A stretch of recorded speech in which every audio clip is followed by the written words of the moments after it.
16 kilometre बाटे करे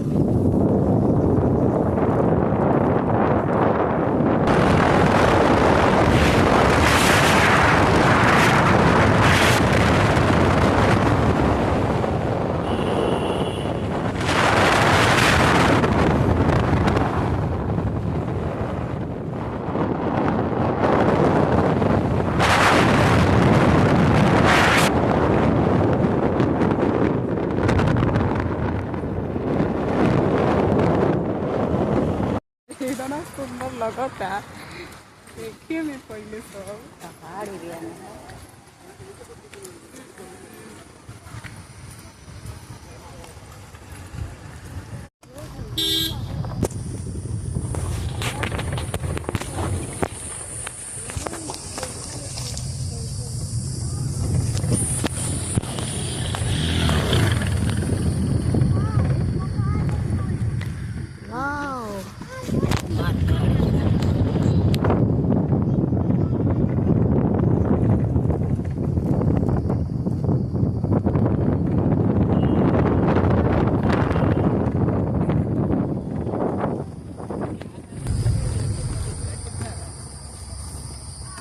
की बैठ हो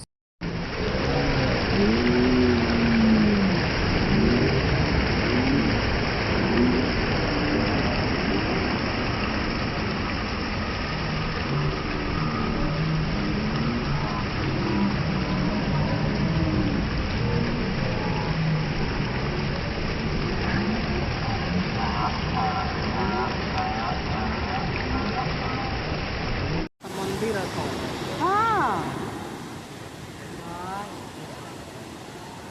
आदमी नहीं जाने लगा पिछले बेर आई राशन तो बात राशन जाए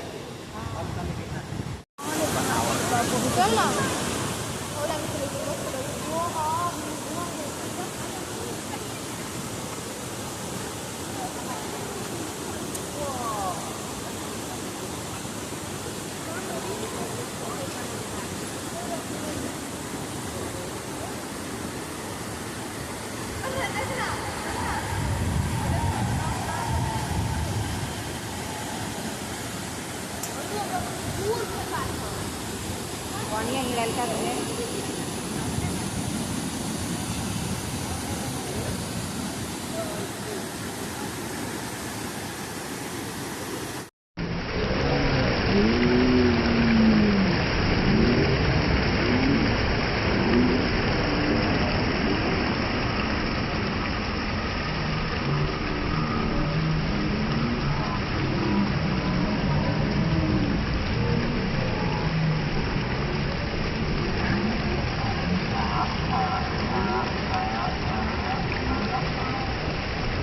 इतना सुंदर लगता देखिए मैं पहले सब पहाड़ एरिया में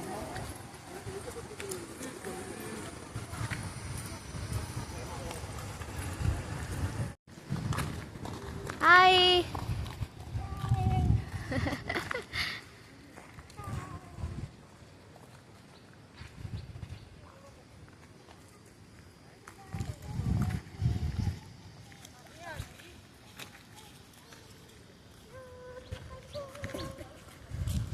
कहो।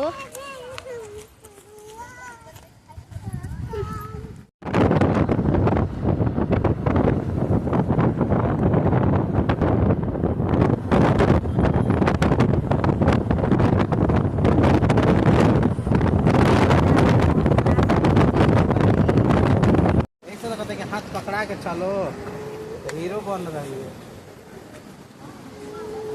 वो पनिया ओकरा में ले जाकर टांग दे हाथ। अरे काम लगा था चला जा चले क्या चले के हाँ